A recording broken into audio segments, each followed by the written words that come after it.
Media Israel mengklaim seorang tentara Israel mengalami luka kritis akibat operasi penabrakan mobil di Bethlehem Selatan, Yerusalem pada Rabu 25 Desember 2024. Surat kabar Israel Hayom melaporkan pelaku telah ditangkap oleh pasukan keamanan Israel. Namun radio Angkatan Darat Israel menyebut kendaraan pelaku berhasil melarikan diri. Diketahui pasukan Israel segera mengerahkan bala bantuan ke lokasi kejadian untuk mengamankan situasi. Mengutip Al-Mayadin, dilaporkan sebelumnya dua perwira tinggi Israel terluka akibat ledakan alat peledak rakitan di Tulkam, tepi barat. Serangan bom tersebut menargetkan kendaraan militer yang ditumpangi saat patroli berlangsung. Adapun pasukan Israel terus meningkatkan operasi militer di berbagai wilayah tepi barat.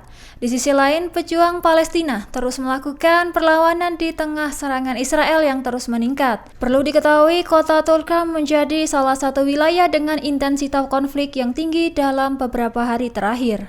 Angkatan bersenjata Yaman kembali meluncurkan rentetan serangan tak berawak ke situs penting di Israel pada Rabu 25 Desember 2024. Diketahui serangan pertama menargetkan wilayah Yafa berhasil mencapai sasarannya. Sementara serangan kedua menyasar zona industri di Askelan dengan serangan yang dilaporkan tepat sasaran. Houthi menyatakan aksi tersebut sebagai dukungan bagi rakyat Palestina di tengah genosida di Gaza. Juru bicara Houthi Yahya Sareh menyebut serangan ini sebagai bagian dari jihad melawan agresi Israel. Dilaporkan, Houthi juga meluncurkan rudal hipersonik Palestina 2 ke situs militer di Yafa sebagai respon atas serangan di Gaza. Sareh pun menegaskan serangan tak akan berhenti sampai agresi Israel di Gaza dihentikan. Operasi ini diklaim sebagai bentuk solidaritas dengan Palestina dan balasan atas pembantaian di Gaza. Mengutip Al-Mayadin, dikabarkan sebelumnya rudal Palestina 2 juga menghantam target militer lain di Yafa pada Selasa 24 Desember 2024.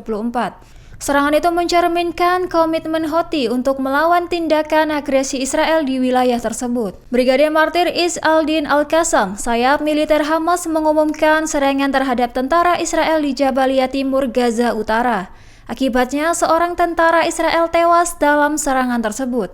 Pejuang Al-Qassam juga meluncurkan roket Sam-7 yang menargetkan helikopter Apache Israel di selatan barat Kem Jabalia.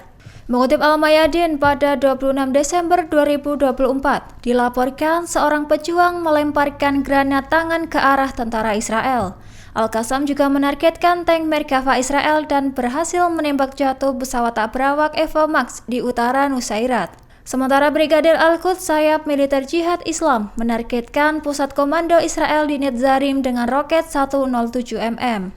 Kelompok itu juga menyerang pasukan Israel yang bergerak menuju Bet Hanun dengan mortir 60 mm. Adapun juru bicara militer Israel mengumumkan tewasnya seorang perwira dan dua prajurit dari Brigadir Kafir di Bet Hanun akibat serangan ledakan.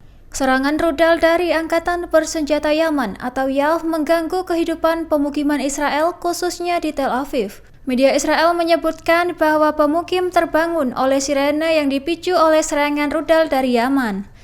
Diketahui 4 serangan Houthi Yaman berhasil masuk ke Israel dalam waktu kurang dari seminggu. Dilaporkan pertahanan udara Israel berhasil mencegat beberapa rudal, namun puing-puingnya tetap menyebabkan kerusakan parah. Media Yonat News menggambarkan pemukiman Israel seperti zombie yang terbangun oleh sirene. Mengutip Al-Mayadin, pada 26 Desember 2024, dilaporkan serangan Yaman menargetkan Tel Aviv dan wilayah sekitarnya.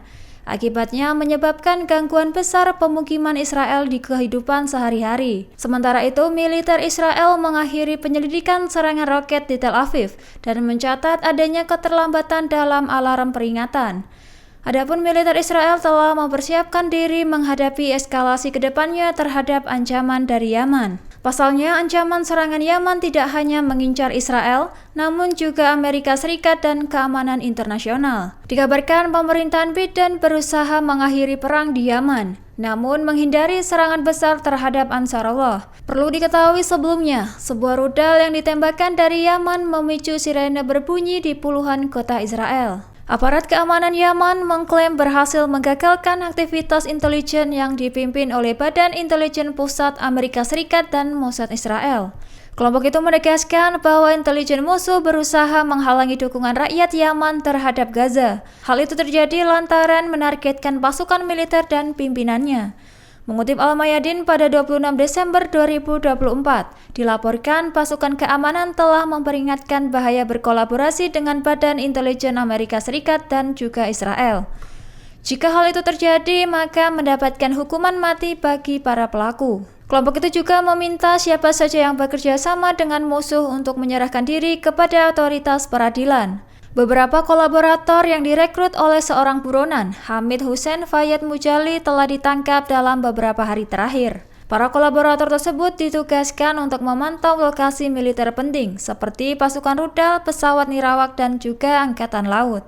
Mereka diinstruksikan untuk mengumpulkan informasi tentang ahli, laboratorium, dan kendaraan yang digunakan dalam serangan rudal dan drone. Pasukan keamanan Yaman berterima kasih kepada warga atas kerjasamanya dan menghimbau untuk tetap selalu waspada. Download Tribun X sekarang, menghadirkan lokal menjadi Indonesia.